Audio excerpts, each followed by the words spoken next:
উত্তরবঙ্গের দুর্গতদের পাশে দাঁড়ানোর জন্য সন্তোষ মিত্র স্কোয়ারের তরফ থেকে তাদের ক্লাব প্রাঙ্গণের পাশে যে বাজার থেকে আরম্ভ করে সাধারণ মানুষের কাছে তারা এইভাবেই ঘট নিয়ে যাচ্ছেন। সজল ঘোষকে আমরা দেখছি এবং এই যে ঘট নিয়ে যাওয়ার পেছনে কারণ তাদের যে সাহায্য এবং সেটা কখনো নগদে বা কখনো কিউআর কোডের মাধ্যমে তারা সেই সাহায্য নিচ্ছেন এবং দুর্গতদের যাতে পৌঁছে দেওয়া যায় সেই জন্যই তাদের এই অর্থ সাহায্য মানুষের কাছ থেকে নেওয়া, এমনটাই কিন্তু তারা বলছেন।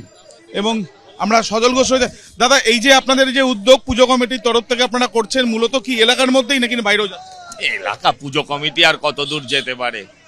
দেখেছি যে দুর্যোগের কি পরিস্থিতি, নিজের এলাকাটা যদি করে তাহলে আর বাইরের এলাকায় কাউকে যেতে হয়। মুখ্যমন্ত্রী আবারও উত্তরবঙ্গে যাচ্ছেন। ও প্রথম দফার খিচবেড়ি ফটো হয়ে গেছে, এটা সেকেন্ড অ্যালবাম। এটা সেকেন্ড অ্যালবাম।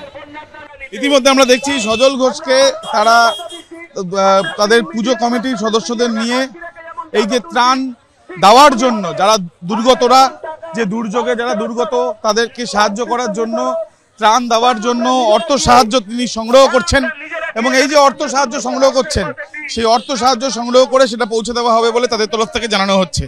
ক্যামেরায় তরুণ বিশ্বাসের সাথে আবির দত্ত, এবিপি আনন্দ, কলকাতা।